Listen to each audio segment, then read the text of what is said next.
Jumping page. Oh, okay. So, first let's start off with um a great big screw you to YouTube. If you're watching this on YouTube, shut it off and head over to Rumble. These episodes are better on Rumble. I could leave more stuff in on Rumble. YouTube just gave me a strike because we were talking about 9/11. They said it was hate speech. We didn't mention a single person. Never. Yeah. I guess it was hate Yeah. against planes. There was no inclusion. Get it? Yeah, we didn't talk about anybody or anything, any No, people but at I'm all. saying because I said the hate was against planes because there was no inclusion. There was no Yeah, planes. that's crazy, right? It was the episode was about alien spacecraft You don't and get my moving joke. That's so technology. annoying. Yeah, so and they gave us a strike. So Do you yeah, hear me so talking though? huh? You can hear me talking? Yeah. I said you didn't get my joke, and that's so annoying. I'm gonna say it again. Okay. All right. You were hating on planes. There was no inclusion. Get it? Because there were no planes. Ah, Got got it. it. Yeah. Well, planes only make up 0.2% of the entire flying population. Right. when So you you wouldn't can, necessarily see them in every attack, right? It's just kind of when you disproportionate. consider there's birds and helicopters and everything. Right. Yes, Anyway, yes. so yeah, you get to run the show, sweetheart. What you got today? I wanted to talk about BLM because it's been such a Because they broke your hard heart? topic. What'd you say? Because they broke your heart? They didn't break my heart because I knew all along. I could tell a scam when I see a scam because you can't snow the snow, man. No, because this conversation is so. I'm kidding. I'm not a scammer. No, it's a joke. Okay, go The ahead. conversation is so hard to have with anybody besides like a hardcore racist because they are constantly comparing the BLM riots to January 6th and in their forms they do that and they are hardcore racist and so they're always comparing it to white exceptionalism or things along that nature and so just to have with your average person who supported BLM, this has been a hard conversation to have. They don't want to. I think what it is ultimately to admit that Black Lives Matters could have been a scam. If you don't support Black Lives Matters, it means that you don't think Black Lives Matter, which the two shouldn't be connected. I think it's genius that the name of their foundation was Black Lives Matter because they knew ultimately that there would be a hard time criticizing them, I believe, because you can't say you hate Black Lives Matter because it means that Black lives don't matter when that's a definite no in these times. So I wanted to just put a little bit, I just wanted to show a clip actually of Candace Owens, the person we all love to hate, whatever, um, breaking down where their foundational. I have no problem with Candace Owens. I don't understand, I mean, I do understand why they need to vilify her the same way that they do Clarence Thomas, but I don't have a problem with either one of these individuals. I don't agree with everything, but like, I could imagine any of them at my family reunion barbecue. So, Yeah, I think my only problem with Candace, besides one thing that she said about 2 weeks ago, before that I was cool, but my only problem with her is that if she really is trying to teach people something, her delivery is her delivery is unkind and it's condescending and it's angry. And so if that's the way that you're trying to teach people, you're not going to get a whole lot of listeners on the side that's actually being kind of, not vilified, but criticize, because if you want somebody to listen to criticism, especially if it's supposed to be constructive, you have to say it in a way that's just human nature. And I just don't think that her delivery is one that's going to reach the people that she supposedly wants to reach. So it makes me question whether or not those are the people she's actually trying to reach. That's my only problem with her. I don't know. I see. I would not begin to presume who she's trying to reach, or if she's trying to reach anyone, or if she's just saying what's on her mind. I don't know what her. See, I don't. I can't get that. I don't know. I don't get that deep into it. I mean, she says what she says, how she says it, and take it or leave it. As far as I'm concerned. I mean, I feel the same way about Tommy Laren, or whatever. How do you say her name? The blonde, the blonde Candace on the MAGA side. You know who I'm talking Mhm. about? Yeah, I mean, I know who you're talking about, Yeah. but I mean, I feel like she's too smart to be so stupid. Like she could actually reach some people because the things that she says some stuff that's absolutely factual that you can't deny, but people deny it because of her delivery. And she's so snotty and just it's like, what are you trying to do? Yeah, see, I don't. I'm an imperfect messenger. Mm-hmm. I mean, what I do is not for everybody. Yeah, but you're a calm voice that's just, delivering what is out there. Some people need to be shaken. Some people need to get slapped in the face with it. It's yeah, I can't. Like, I mean, I'm not gonna go in on her for that. Like, I don't care. I mean, I'm not going in on her. I'm just letting the I reason why wonder if I have a anything about problem. Candace Not Owens. even, I wonder if she is always looking for a reason to expose scams on one side, but not necessarily the other. And I'm not sure, and I'm not saying that that's what she does, but usually when her voice is loud or when she begins to circulate and get publicity and when she trends, it's because of this sort of thing. I don't know how often she's been trending because she was advocating. I mean, but that's not really her job anyway. So I don't know. it's not her job, but I get what you're saying there. I get what you're saying. It's yeah, I feel the same way because it's like she does. I feel like she does look for because some things can be left alone. Some things can be left alone. I Yeah, get but I get I what you're feel saying. that I feel that way about most things. Like it's easy to criticize. It's easy to sit back on the sidelines and criticize Right. someone else that's doing something. So yeah, I don't want to fall into that trap and just be talking shit about people. Right. I But feel if you rule know, of thumb too is like to argue one side, you need to know both sides. So if you well, that don't, too, yeah. yeah, like if you're not presenting the counter argument, then it's hard for me to completely hone in on the message because but I get it like in the truth movement. I get that because when I'm speaking like to my mother, for instance, I tell her, like, I know your side. You haven't listened to what I'm saying because I know your side because it's fed to us every single second of every single day. It's always there. It's consistent. Whereas our There's side, this practice that I guess it's psychology. I read so much. It's so funny. Like I said, I hate uh bringing something up and not remembering where I got it because my mind is full of all these little chunks of information from here, there, and whatever. But yeah, the idea was that in the conversation, you take each other's place and you speak as if you're them and they speak as if they are you. And in that way, you can understand each other better. If they can articulate your point, then you know they really understand you, exactly. Yeah. and vice versa. Yeah. And if you're not mature enough to do that, what you would say is, let me see if I understand you. And then you relay back to them what you heard Hmm. so that the person can confirm, Yeah. yes, that's what I was saying. Otherwise, it's because two people can look at the same exact thing and see something completely different. And that's one of the hardest lessons in life to learn. That was for me. So like, Um, how do you not see this? Like, yeah, yeah. And they're both right. That's the kicker, and they can both be exactly. right. I'm gonna try to find this picture that I can show you. I'm sure I have it, but I don't want to look for it right now. But it's this picture.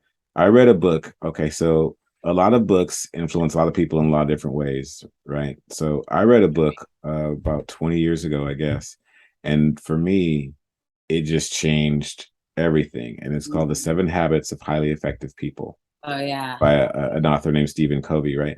And Look at you. You knew the author's name. well, yeah, like I said, it changed my life completely. Right. Well, because one of the reasons I ended up picking it up, I gravitated towards that title, was Mhm. because the word effective was in the title. It was not how to be successful, how to be Right. rich. It wasn't any of that stuff. It was just how to be effective. You know what I Right. mean? So I read it, and on one page in that book, he has this picture, and it's just a regular picture. But if you look at it one way, you might see a young lady, and if you look at it a different I way, think you might those see an pictures are old so lady. weird. Yeah, so I'm trying to find it and throw it in this episode somewhere. But You've seen the ones I get them a lot on my in my algorithm, I guess, because I must have taken to one time, and the ones where does the person look like they're running towards you or away from you, and like what that means from a psychological standpoint. well, Pretty it's not what interesting. it. Remember the dress? Yeah, I know what you mean, but what I'm trying to say is that his illustration and his Mhm. explanation that two people could see the exact same thing, have two entirely different interpretations, and still be right is exactly what you were Mhm. saying. As far as Mhm. yeah. Yeah. Yeah, it's a trip. It's really it's a hard lesson to learn. But that's when you really mature and you can agree to disagree and but at least Yeah. be Because you could feel that way, respectful. right? You could totally feel that way. You Totally could, feel that way. And you're I welcome. don't have to hate you and I don't have to call you a Nazi. We can totally Right. just Well, and not be just that, but how you feel affects you. How right, you feel exactly. That's about that. true. So if you want to Mhm. carry anger, if you want to carry guilt, if you want to carry hostility, that's on you. On you. You Yeah. know, you can carry love just like I do. You know, you can carry peace and a ass whooping in your back pocket just in case they really need one. You know what I'm saying? Right. But I can be triggered, but I'm not you gonna be know, at every little thing. Yeah. It's yeah. yeah, I mean, I don't wear it all around that my neck. animosity You know and what I'm shit saying? is so heavy, it's so Yeah. exhausting. It really is. And you have a I don't point wear to the prove ass at whooping around every my neck like a medallion. It's in my pocket like a condom. a monkey. Just in A case. monkey on your You know what back. I'm saying? Yeah. Just in case shit gets slippery. Just know I got an ass whooping in the pocket right here. Yeah, You know what right I'm here. saying? Don't make me pull it Right out. here. Yeah. Most people know with me. I have such a temper, but I yeah, for the most part, you have to push and push and push and push, and then I'll be like, enough. Yeah, but I'm not gonna carry it around with me. I hate that people like they always have a point to prove every time a word is said, and that's that thing, you know. That's where it's like, no, you know what you know, and they know what they know, and you know maybe you guys will meet in the middle, but So what's your topic? What are we my talking topic. about? Okay, so BLM. That was my that's what you meant. Thank you for reeling it in. Uh, so this was a hard topic to have because people are tunnel vision on the way that they That's perceive. how we got off on that Yeah, because people yeah. get offended and this, So that, and the and other. Yeah. Candace Owens. So Candace Owens is the messenger here. All right. It's this is and this is information that I actually had found before. And there's even more to it, but I think she gives a good delivery, and I think we'll listen to it now. So I'm going to go ahead and share my screen if you'll allow me to. So, yes, yes, okay. Black Lives Matter released Fed hired her brother Right here. by the luxurious purchase. Patrice Cullors came forth and also admitted that she hired both her mother and her brother to work at the property. What sort of work, you ask? Well, Patrice Cullors' brother, Paul Cullors, is a graffiti artist by trade. That's what he's done his entire life. He's done graffiti. Patrice instead hired her brother to do security for her. She paid Paul $840,000. That's almost $1 million in just 1 year to her graffiti artist brother, his newly established security firm. Now, that makes her a great sister, but perhaps she's an even better baby mama because Patrice also gave funding from Black Lives Matter to take care of the man who fathered her son. His name is Damon Turner, and he received $970,000 from BLM to his company, Trap Heels LLC, which purportedly provided live production and media. So that makes Patrice a great sister, a wonderful baby mama, and also, by the way, she's a fun mom because one of the events that Patrice organized at her BLM mansion was for her young son's birthday party. Nothing says taking on police brutality quite like hosting a birthday party for your young son in a Los Angeles mansion paid for by donors to the cause. Patrice likes parties, by the way, because she also threw a party there to celebrate the inauguration of Joe Biden and Kamala Harris. And yeah, that's somewhat suspicious because what do Democrats have to do with Black Lives Matter? I think I'll just leave that question open ended. Mhm. Also suspicious is the fact that Black Lives Matter designated a whopping $8 million to an out of country grant. What? I thought this charity was about addressing police brutality in the United States. Apparently, to do that, you need to send $8 million to Toronto, Canada, to an organization named M4BJ. They purchased a $6.3 million, 10,000 square foot downtown property in Toronto. And I should also mention that M4BJ is run by Patrice's wife, Janaya Khan, because it is. She is the co-founder, believe it or not. And here's where it gets really interesting. Janaya Khan is gender non-conforming. These terms can be quite sensitive, so let me just use photos to illustrate my point. Janaya used to look like this, now she looks like this. That information would be entirely irrelevant if it wasn't for the way that Patrisse Cullors saw it fit to spend the rest of Black Lives Matter's money. Ready for some BLM pride? Well, according to their IRS form, $200,000 went to the Transgender Justice Funding Project. Another $200,000 went to the Transgender United Fund. Another $200,000 went to the Transgendered Law Center. Another $200,000 went to Black Transgendered Media.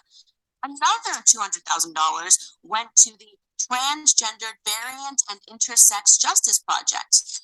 Another $200K went to the Transgendered District. By the way, if you're wondering what that is, it's purportedly going to be the all transgendered district. And I guess that's really, really important for Black America advancement in society, I guess, or whatever. Another $200K went to the St. James Infirmary. That organization, by the way, is for, according to the website, it's run by sex workers and is for them. Specifically, escorts, BDSM workers, strippers, peep show workers, phone sex operators, and webcam performers. It was actually the St. James Infirmary that created the Transgendered District. So that's just an organization within another organization, which, by the way, you see a lot of when you go through these documents. So yeah, going to be apparently great big things involving sex workers in the future for Black America.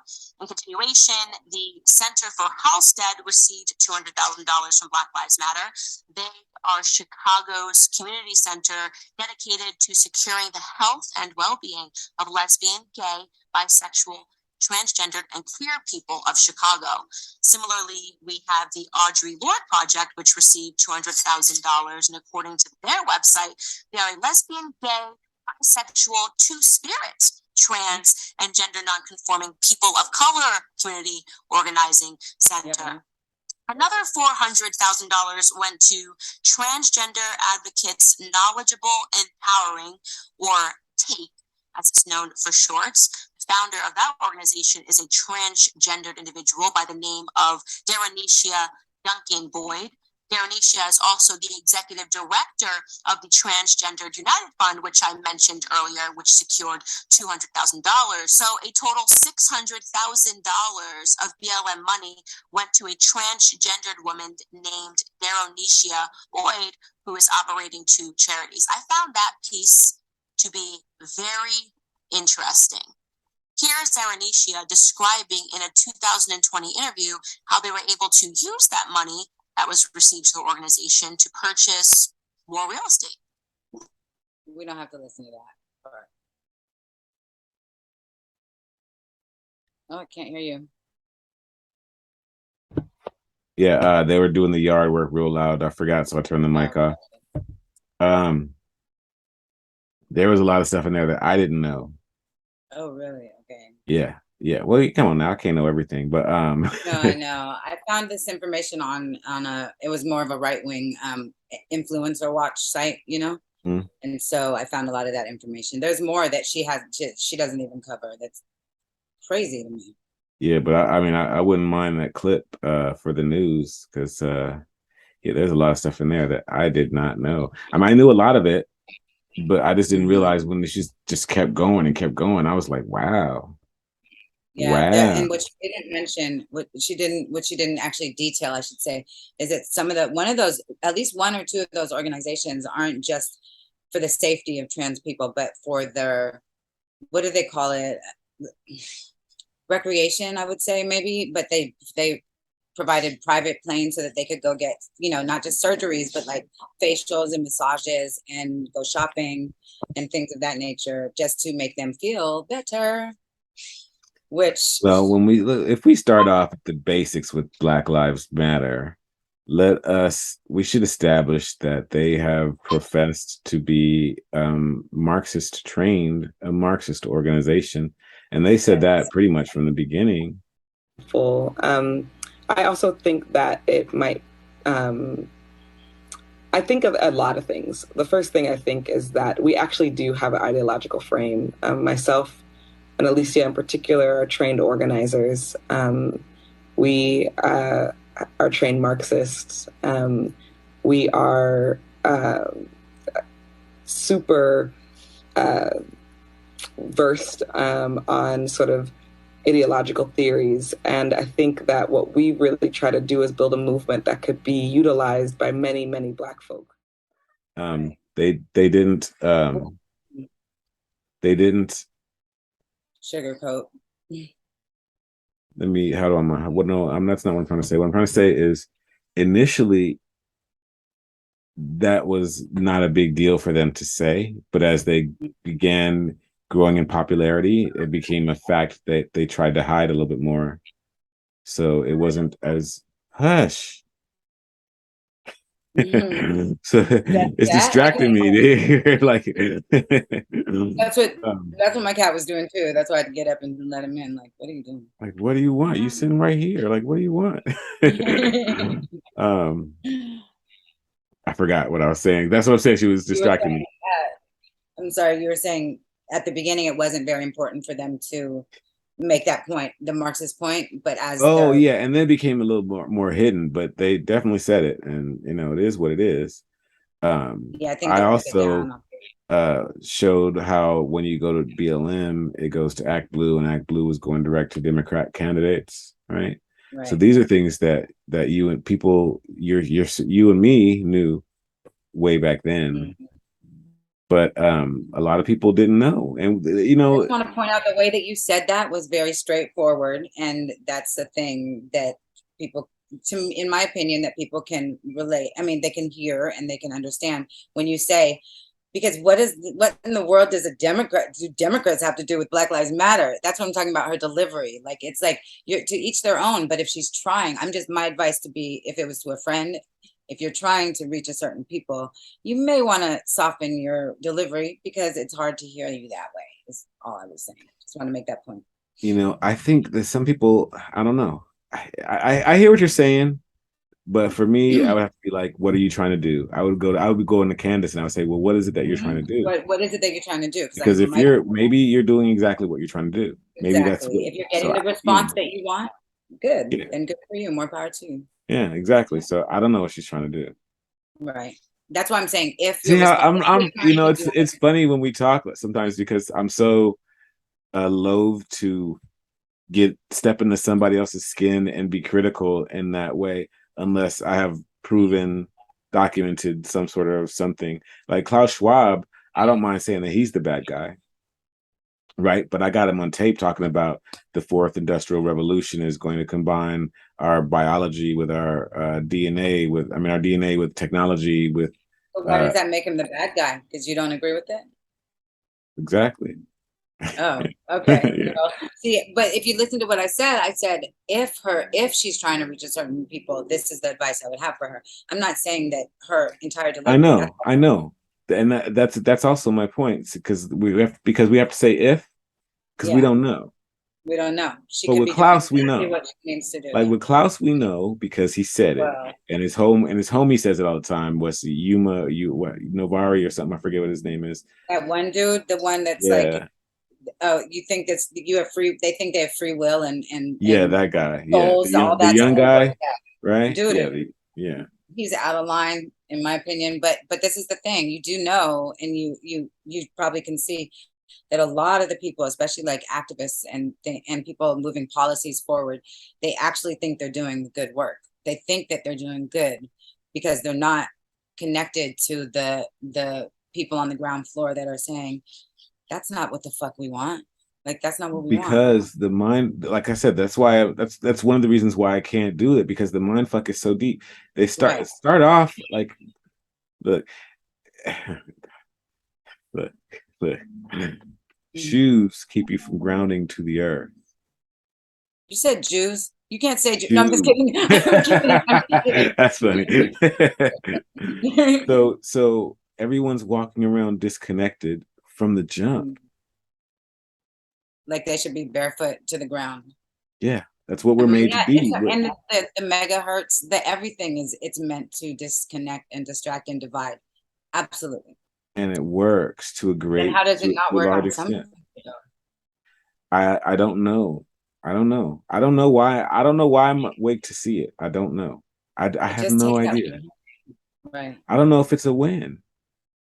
One adage that I believe wholeheartedly is being right sucks. It does.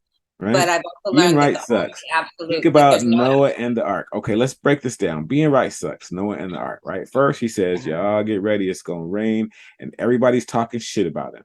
Not only is everybody talking shit about him, but he got to build a goddamn boat.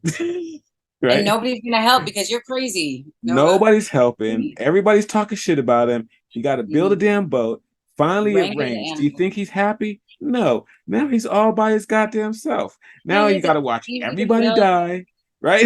You see what I'm saying? Yeah, exactly. Right. And you'd be like, I told you guys. I told you guys. Thank you. So, the flood is coming. Yeah. Being right.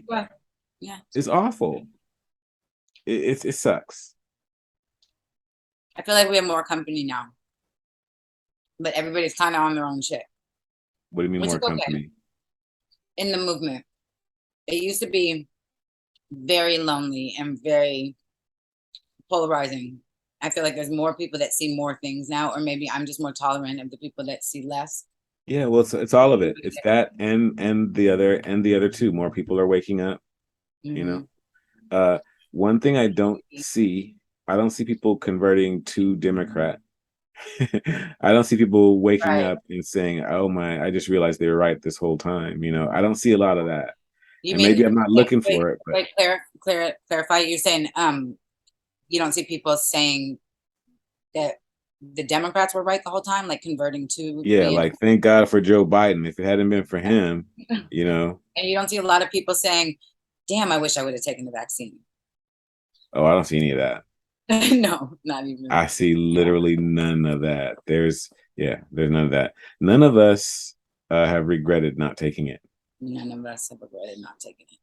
Not a single one. Even with all the hate, there was so much vitriol. Like it was like I got called so many freaking names. Like I was fairly isolated. Murderer. I was a Nazi. I was a right wing. I was Republican. I was this. I was that. Yeah. Republican was like the worst. Listen, when I learned that my parents sort of made. Okay, so it's going to be two versions of this. It's going to be one on Rumble and one on BitChute, but I'll include that original video because you know I still have it. YouTube. Huh?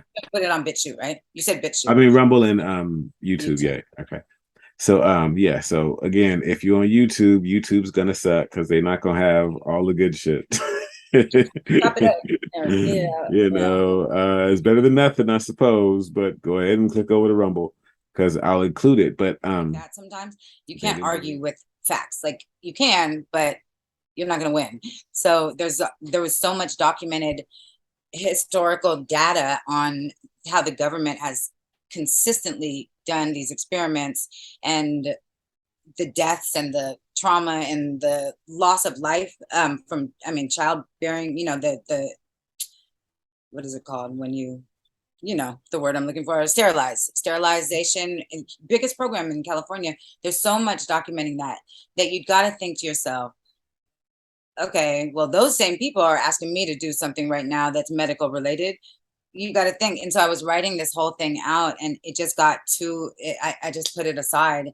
And I feel like it was a good approach, but what was my point? My point is that it's hard. It's just hard to no matter how you do it. You could be like, you're going to die if you take it. If you take it, I'm not going to, whatever. Or you could be like, hey, you know. All I know is I told everybody. I know I saw that. I blasted everybody. And I was like, this is what it is. And I'm sure some of them are afraid to look at my content now Right. because I did That's it the that other way. thing.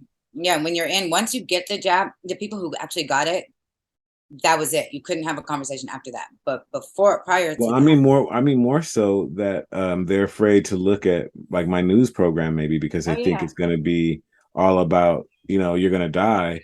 But no, I mean the way that guy, I mean I like the way he articulated it because we knew it was coming. Like everybody knew it was coming. I mean, the It's like these PCR last test, few like years have just been teaching going in people about the slow PCR. motion. Yeah, the PC, just teaching people about the PCR. It's You hope that so that'll be the thing trigger.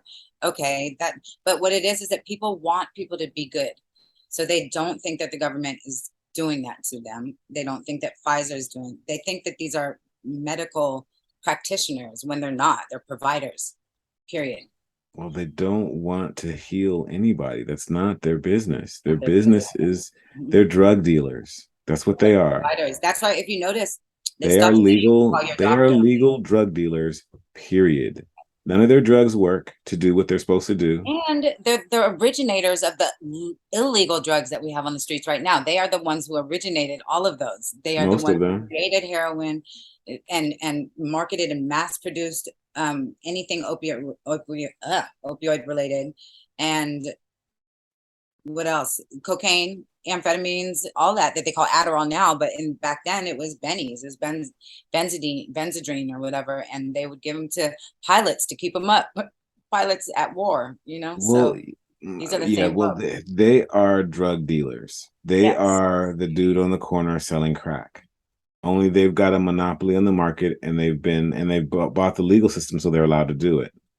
right. They've ruined medicine. They are the crack dealers. They are not, There's no medicine. Medicine doesn't heal you. There's no, they don't, that's gone. That's not I that. mean, this is a little off of the Candace Jones or whatever, but Candace. Wait, is that her um last name? Candace. Candace Owens. Oh, and yeah. I said Who the Jones. hell is Jones? Oh, you and Mrs. Jones. Yeah, Yeah, we got a thing going on. what the hell is going on? It's crazy. Like remember the blue dress and the gold dress? No. The gold dress where you looked on the dress online and some people would see it blue and some people would see it Oh, gold. yes. Yeah, that was very weird around that time. And then the ear one, the Yanny, what you could listen Yanny and Laurel. Okay, I'm confused. Well, the dress. Okay. The dress was one, and then a little bit later, another one came where half the people would hear one thing and half the people would hear another thing. It wasn't visual; it was audio. It was Laurel and Yanny. You don't remember that one? Yes, but okay. I just don't know. Okay, so the Like, dress and the Laurel Yanny relates to what we were talking to. How? Because two people can hear something that's the same, supposedly the same, or look at something that's supposedly the same, and it's completely different to them. And I both don't know be how I right. got that. Yeah, both be right because Okay. I saw gold and blue, and I was right both times. So it's just weird. Cut that part out if you want to. I was just No, making it it'll out. probably be in the outtakes.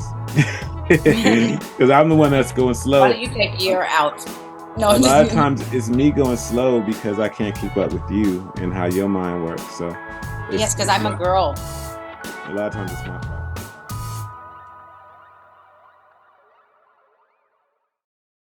Well, and do you remember the Black Liberation Movement was a different movement, but I think that I don't know. There's a correlation on purpose. Do you think that's interesting? I think it's very interesting. It's interesting, right? Those are their favorites, yeah. Just to remind people of how everywhere this was, and this is how they sort of managed to raise all that money because I mean that was only part of it too. That they raised way more than that. That was 1 year. So yeah, I mean, but they had all the support of everybody. yeah, they had more support. I hadn't seen anything. I mean, there's nothing like it in our history, and I'm glad you're showing this because I was going to show a little slideshow afterwards on the other side, like the impact on the positive. Like it just can't be understated. The impact. Do you support or oppose the Black Lives Matter movement? Now, this is interesting. This here on the far left is the Charlottesville rally. Mm-hmm. Here in the middle, Breonna Taylor was killed. CDC COVID-19 data by race, and George Floyd. And as you can see, George Floyd is spiked. Mm-hmm. By the time we got to Jacob Blake, and they were trying to campaign for a rapist, and then Derek Chauvin, and we know that that's kind of questionable, so we could see they're sort of underwater with their support by the time they got here. Yeah. New satellite images from Planet Labs clearly show the bright yellow message amid the gray Lego-looking buildings on the street leading to the White House, its grandeur minimized by the distance. Taxpayer money paid for that. Mm-hmm. That's a satellite image. It's I crazy. mean, out here, it was huge. The one in It's a political message and taxpayer money. Like, we shouldn't be. Well, that's the thing, is they don't know that it's political. That's what I wanted to bring up, is that they are a PAC. They are a political action committee. And yeah. I mean, I don't oppose the message. Yeah. Go ahead. I don't oppose the message. I don't know. There was some really powerful, lot of powerful images that came from the protest. That's what I was going to show, is that it wasn't for nothing. It's just that it was exploited, and it was misleading as far as the foundation, the corporation, and the PAC is concerned. Right. Now this graph says, would you say relations between whites and blacks are very good, somewhat bad, or very bad? And as you can see, when Obama was elected, right, we got blacks and non-Hispanic whites, right? Mm-hmm. So you can see this is when Obama was elected. This is when BLM was founded. And since they've been founded. Yeah. Yeah. So they're doing what they're supposed to do. Yeah, exactly. Another interesting thing here is the summer of 2016, right? We get a spike, and then the 2016 election. A spike in what? What am I looking at? Oh, this is support, or what is this? This is Black Lives Matter. Support, or? Yeah, support. Okay. The point is, it spikes just before the elections. Mm-hmm. There's some sort of a racial. Yeah. Well, there's some sort of a racial something that happens to galvanize people around Democrats because they be lying. Right. Or it's just highlighted by the media, whereas any other time it's not. And there's a story built around it, and everybody rallies because there's. Well, yeah, that's what they do. Yeah, we know the game. That's really the CCP logo? It's one of them, yeah. Okay. I mean, not logo, but yeah. Yeah. Interesting, right? Yeah, and then there's others too. The colors alone, I mean. Well, symbols matter. Symbols matter. The world is ruled by symbols. BLM founder accuses media of racism for exposing her $1 million mansion. She's a trick. Right. Now we're racist. Okay, whatever. Yeah. Black Lives Matters. This is a while ago, but yeah, when she said, it turns out PolitiFact lied, Black Lives Matter is not a recognized charity. Oh, shit. Yeah. And they tried to shut her down for saying it, but Mm-hmm. Now, this was interesting, actually. They are in solidarity with Palestinians, which I would not have expected. Yes, I think that's how they loved it. Maybe they just love to throw a monkey in the wrench every once in a while. Yeah, exactly. Because there's definitely a little bit of that everywhere throughout their messaging. There's, with all these movements, there's a little bit of what I would call truth in there, mm-hmm.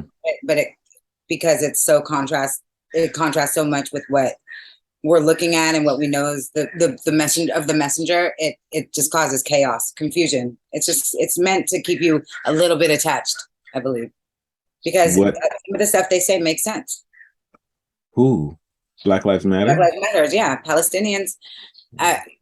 people should stand with people that are feeling oppressed and under apartheid. Yeah, but even a broke clock is right twice a day. I just thought this was a little interesting. I'm not giving them credit or anything. Well, all I'm saying is that they still do what they do as far as I'm concerned.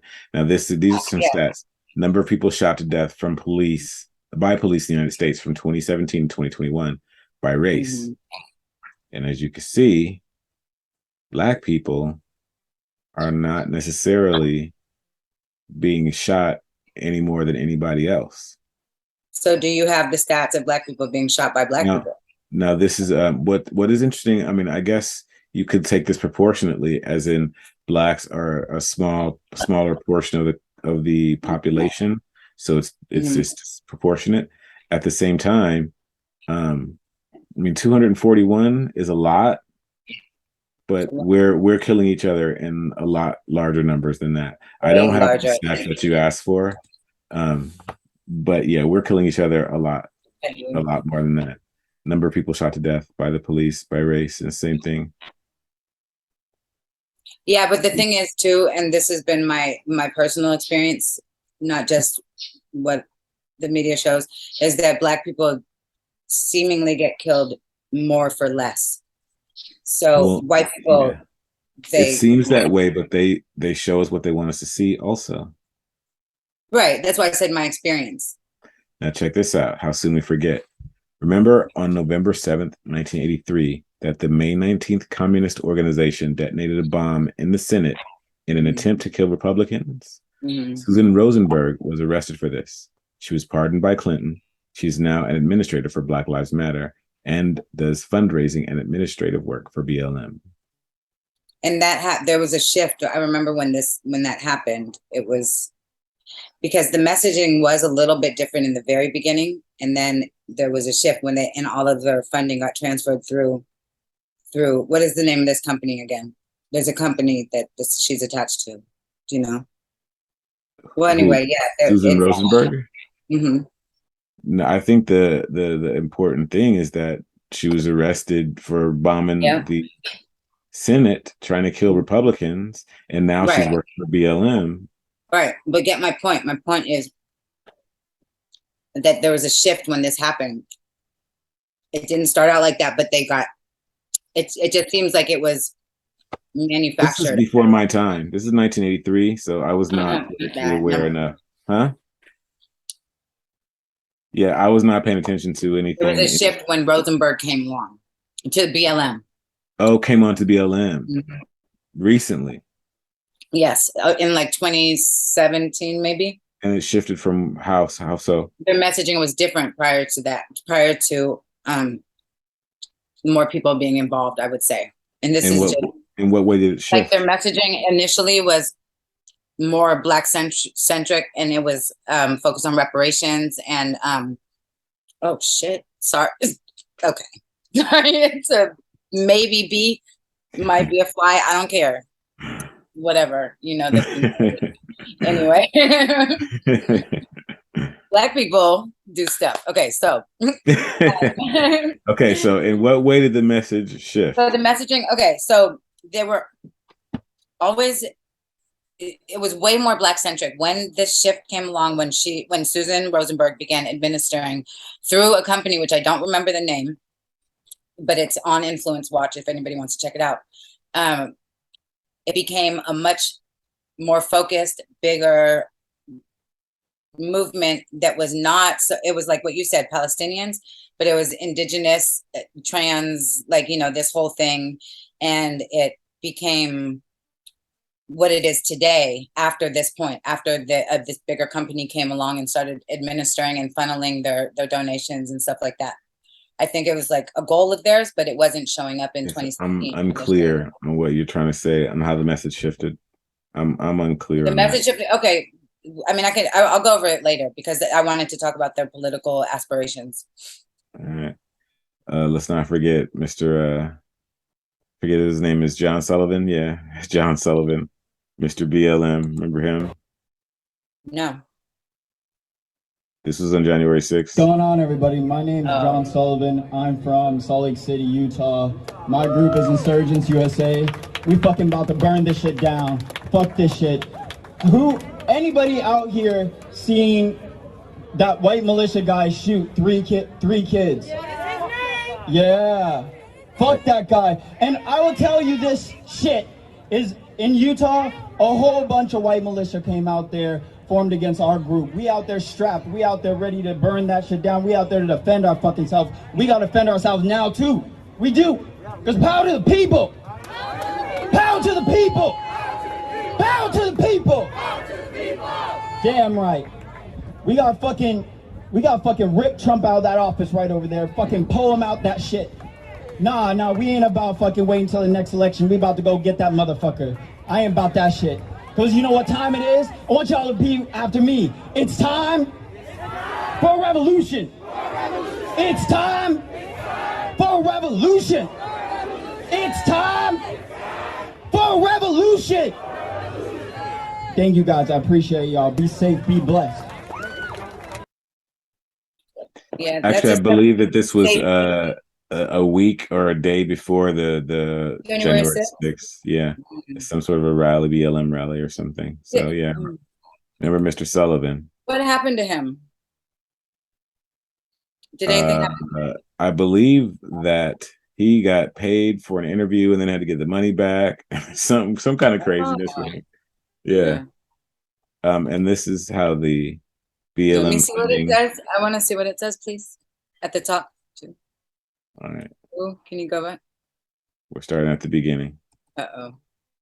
I'll go slow. Okay. Okay. I just want to see what they said the donations Let's were take a quick look at what Black Lives Matter is really about. Okay, so we open it up. Type in Black Lives Matter. We go. Okay, that part. Appreciate your support of the movement and our ongoing fight to end state-sanctioned violence, liberate Black people, and end white supremacy forever. Donate to fuel our campaigns for justice. So right there, it's extremely misleading considering what we now know that the donations went to. Go ahead.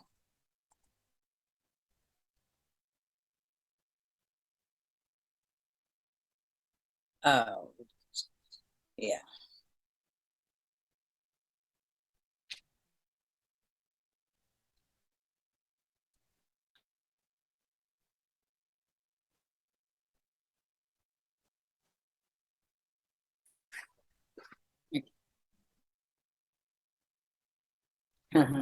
That's a lot of money. So basically, when you donated to Black Lives Matter, yeah, I don't know that their initial page was necessarily misleading in what it said initially, but what it didn't tell you is that when you donate, it was going to go for Bernie 2020, Biden for president, Elizabeth Warren. Yeah. Act Blue funded straight to Democratic candidates, not to Republican candidates. So it wasn't as if it was even. Right. I think it was absolutely misleading. What do you mean? It doesn't say that that's what they're doing on the site. It meant to and that, my fellow Americans, is how white collar money laundering is done. I'm sorry, they stole the words Black Lives Matter because they do, but this organization is not for the Black community. BLM is just another corrupt arm of the DNC. And because of this, the new hashtag is All Black Lives Matter. Mm-hmm. Is that from the All Black Lives Matter movement, the pro-life organization? I don't know, sweetheart. I don't know. Okay. That's funny. Some crazy shit. So the PAC, there was a couple. I don't have one of them pulled up, but I'm not sure if people know that they were hired actually to push policy on behalf of big tech. So the decentralized, no. Who was hired to push policy? BLM. To push policy for big tech? Policy for big tech, yes. And what kind of policy were they pushing for big tech? What did you say? What were they pushing? I'm sorry, what was the word I'm missing is, it's not decentralized web, it's, oh God. It was a big issue during the Trump presidency towards the end. Big tech. It was about privacy on the web. The accountability and being a private company as opposed to a public company. Censorship? Yeah, but that's not the word that they use. It was a word that was used in policy, and Patrice was specifically hired under the BLM name to rally voters in favor of big tech on that policy. So that's the one I don't have pulled up right now.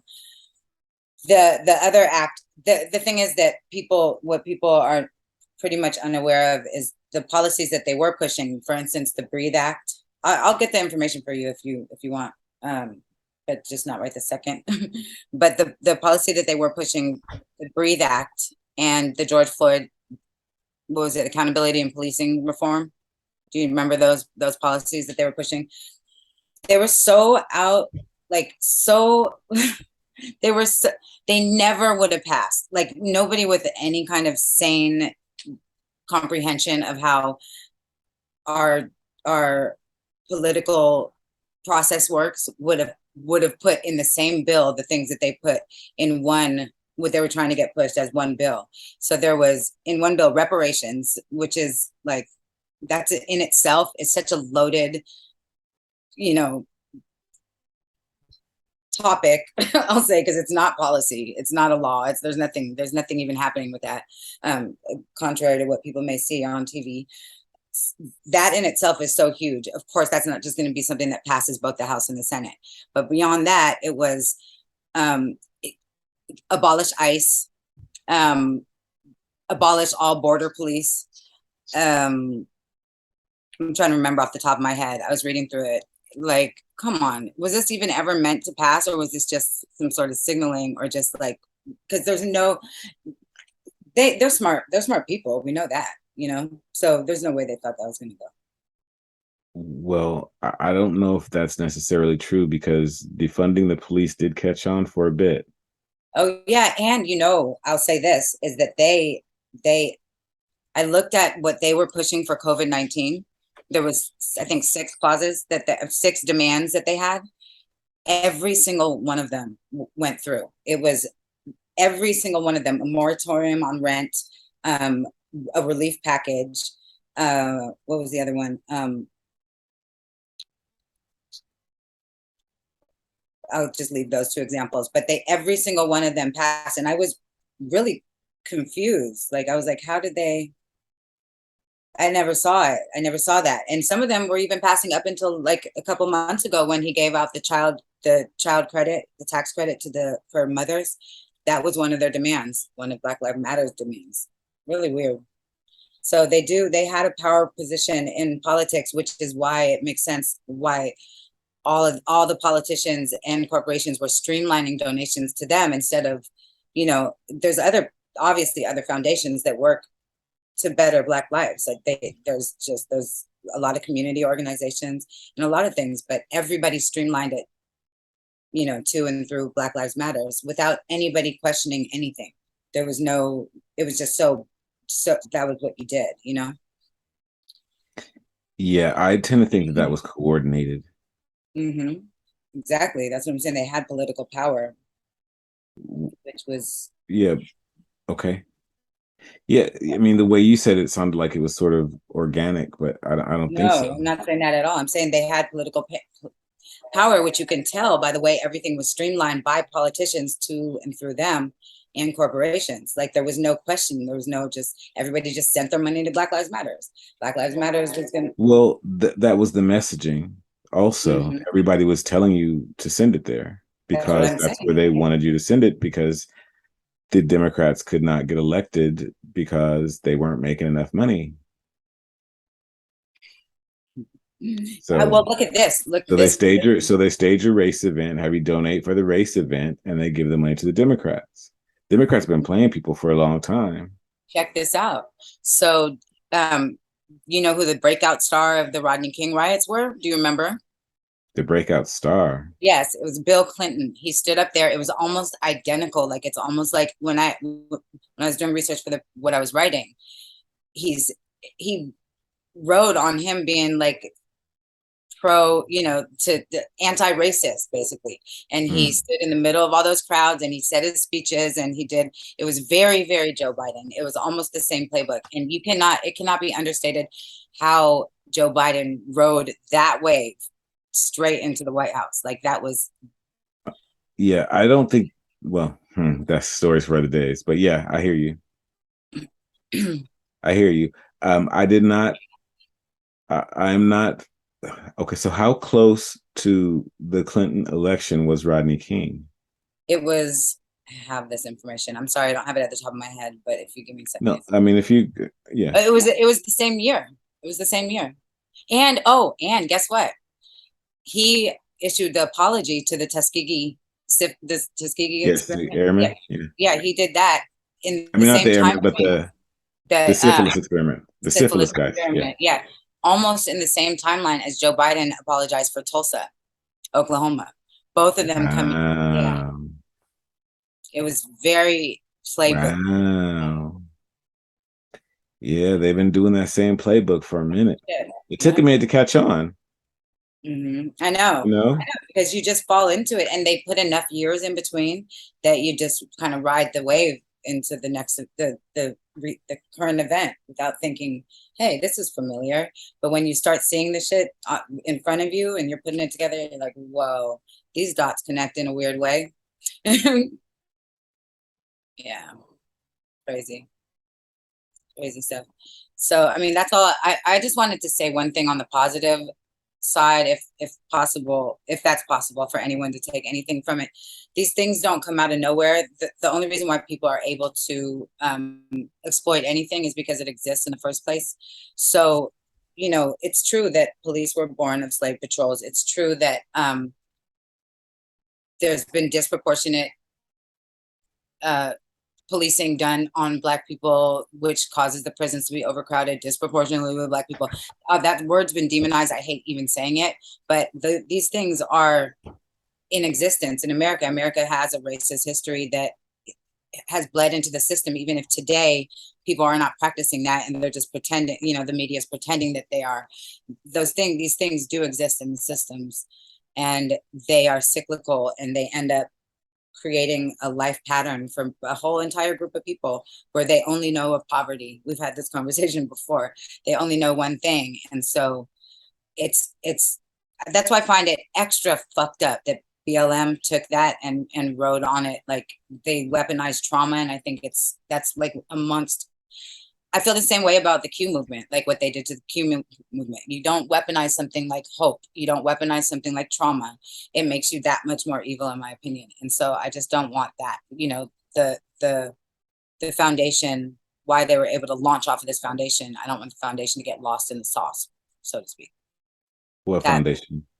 The foundation of that. There is actual racism that exists. There's actual systemic racism. There's disproportionate oppression is when a government puts unfair practicing of law and policy on just one group of people, and that's been done. It's documented. Redlining was a thing. It doesn't exist today, so they say. However, those things don't just disappear into the wind. These are events that cause generations to be in a certain position, and that stuff shouldn't get lost. Like Henrietta, from yeah, listen,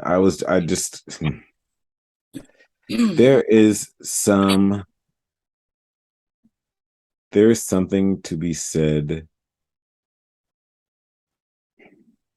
I don't know of history where people that conquered got their shit back. Like, you gotta fucking suck it up and move on at some point. You really do. I mean, nobody. No, I don't agree. The reason why I don't agree with that is because if there's people that are in government who have taken the position on leading a society, like they can let us go. Fine, we don't follow your rules. We don't live under your fucking. Whoa, what are you talking about? Yeah, but you just jumped a whole. No, I'm not jumping. It's the same thing. What I'm saying is that no, you don't move on and still be under that control when they're giving billions of dollars to Ukraine and billions of dollars to the Native Americans. But you didn't let me finish what I'm talking about. Sorry. All right. So what I'm saying is um, definitely suck it up and move on. But what happened before should not be allowed to happen again. So we understand, all right, you got me. All right, you got me good, but you're not gonna get me again. And the idea that we keep getting got, at some point there's some personal responsibility in there somewhere. You're talking about Democrats, or are you talking about just overall systemic? I'm talking about racism. That's what you were talking about. Yeah. Well, the two go hand in hand, but yeah, no, of course it's not going to happen again. Okay, everything doesn't go hand in hand when I'm talking, because I'm only talking about one thing, right? Well, it goes I'm talking about racism and how it's perceived and how it's perpetuated. And I think that Black folks play just as much a part in perpetuating this ridiculousness as anything else. Like Morgan Freeman said, he's like, just stop talking about it.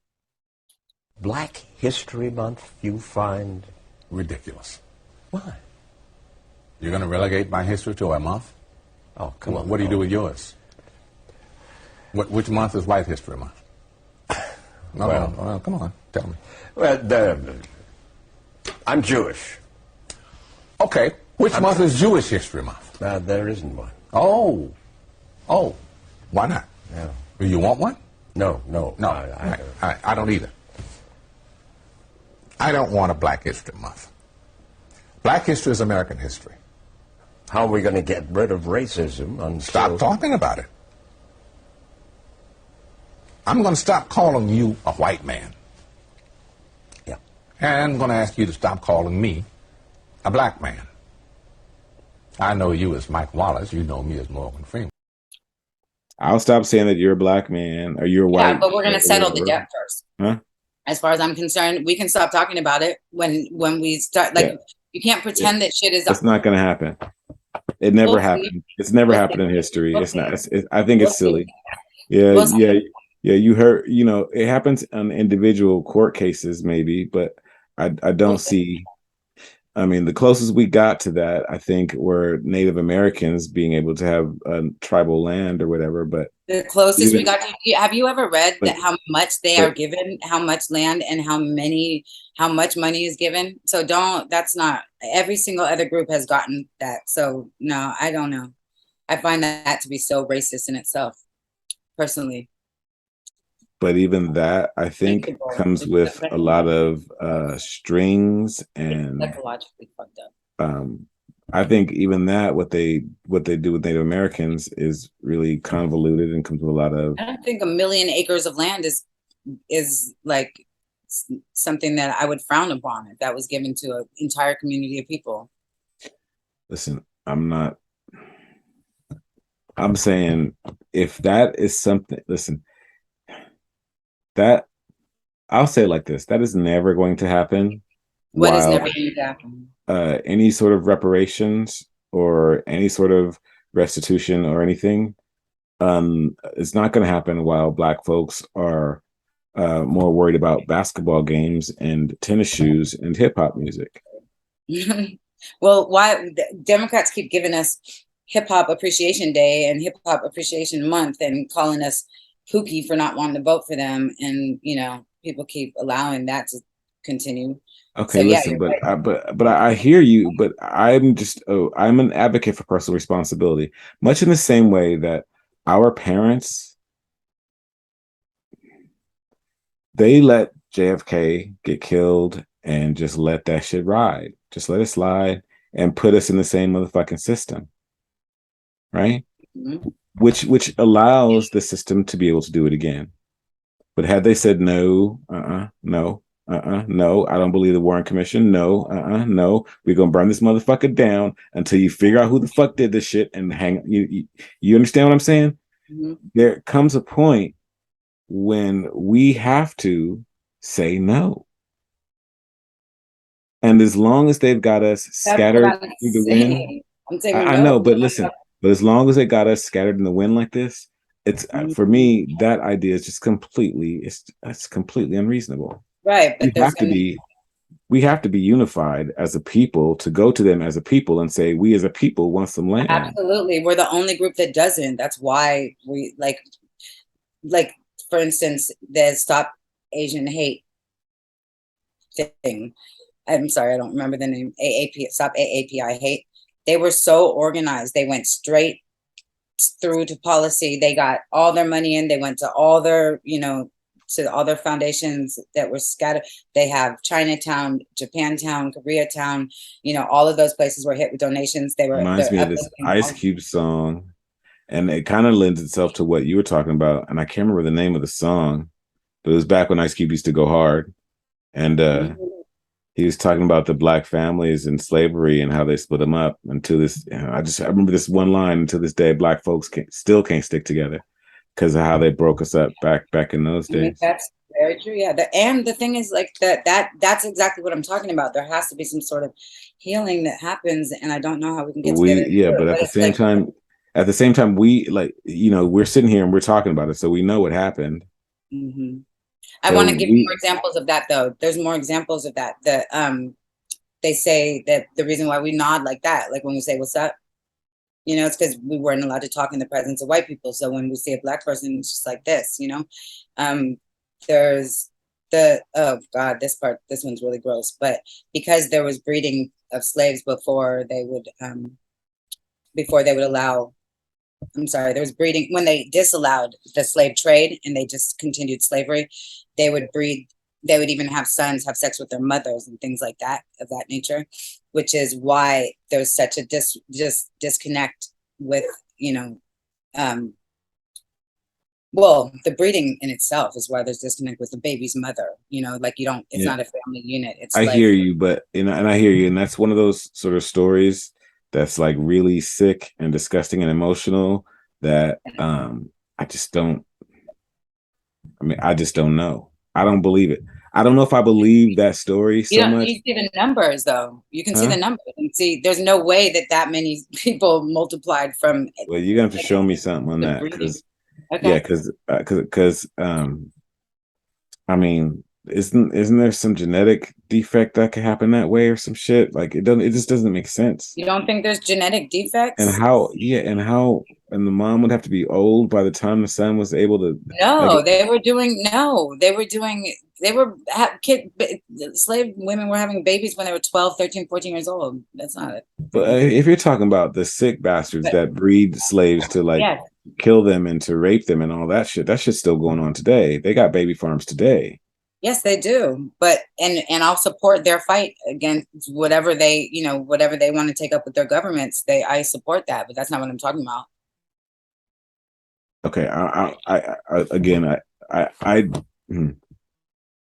understand personal accountability. I understand that. Of course I do. Of course. I'm grown and I've taken care of myself and my family was disowned. It's not about, let me say it like this. It's not about give us something. It's about this is what's going to happen, and if this doesn't happen, then this thing happens, and you're not going to want this other thing to happen. Well, what do you think about the rally for reparations that they're doing the day before the election in DC? Because I don't buy it. You don't buy what? I don't buy none of that bullshit. They're saying that no tangibles, no vote. Like if they gave niggas a bunch of reparations right now, niggas would spend it on shoes, and like it doesn't make no sense. So why not give it to them? Then it goes right back into the economy. Right back. Right. So yeah, it doesn't make any sense. No, and I don't think that all niggas would do that. That's absolutely incorrect. But that's not, the reparations proposals don't include just money. Like it includes financial, training and education and community uplifting through real estate and investments and stuff like that. Stuff that a lot of people were never taught. So there are specifics about some things that you talk about that you haven't actually shown. So I don't know how to get specific on them. So I'm only talking about reparations in general, and I'm only talking about you're just talking about financial reparations, because that's not what nobody wants to give, just cash in hand. So listen, that's not what the ask is either. Okay, so you got to be clearer about what, because don't have me talking about what nobody wants, right? No, well, no, I'm saying that the other side, they don't want to give just cash in hand. They want to do anything but that. That's just for everybody else. That's not for Black people. So But the my reparation point, listen, proposals just have back to, been, because I'm not always following you, but I do know what I'm trying to say. And what I'm trying to say is, I like, don't know why. in my opinion, yeah, because I'm not always following you. Sometimes it takes me a while to catch up to you. Sometimes I catch up to you later. Sometimes I catch up to you when I'm editing. But anyway, and sometimes I don't at all, and I'm just like, we went completely off subject. But anyway, yeah, uh, until there are Black leaders in the communities talking about the music and the prisons and the guns, I don't really want to hear nothing about reparations, in my opinion, until Right. yeah, to me, you're putting the cart in front of the horse. Okay. To me, to build a nation, Did you read to me, to build a nation, if I was going to build a nation, I would start with the women. I would start educating the women, right? And I would start because the women aren't out here shooting each other though. Say again? The women aren't out there shooting each other though. That's not the point. But the strong nations, no one to educate them. Huh? What? Nothing. Go ahead. That's not your point. What was your point? Yeah, a strong nation is built of strong women. That's why I would start with the women. You know, I think it's allow them to remember and recognize their divinity and their femininity and how much they bring to the table. That's one of the first things I would do, because once they think better of themselves, then they will not allow themselves to be treated in certain ways. And in that, it helps to raise the standard of men. Yeah. I mean, all right. Some interesting stuff on BLM. Mm-hmm. Where you at, girlfriend? Oh. You only a hoe if you're doing what I tell you to do. You know, you see what I'm saying? Like, you got audience. There are no Instagram models. You know, so it takes two. All right. You watched that clip, right? I don't know. The one I put on Twitter. You liked it. Did you not even watch it? That's so. I don't know if it's on this. It doesn't always come in my feed. Everything. Well, you liked it. You hearted it. Oh, well then I liked it. It was the black KKK dude. The dude that was like, I am that KKK. And he had yeah. No, it wasn't. Yeah, okay, I get what you mean. I liked it. Doesn't mean that I liked it. Right. I got it. All right. So I wanted to play that one. That one's really hard to find. It took me so long to find that clip. I hit the like because it was interesting.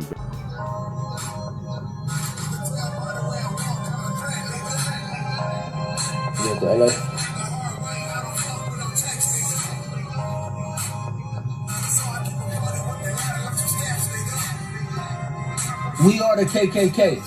We are agents for white supremacy. The Bloods and the Crips killed way more niggas than the KKK did.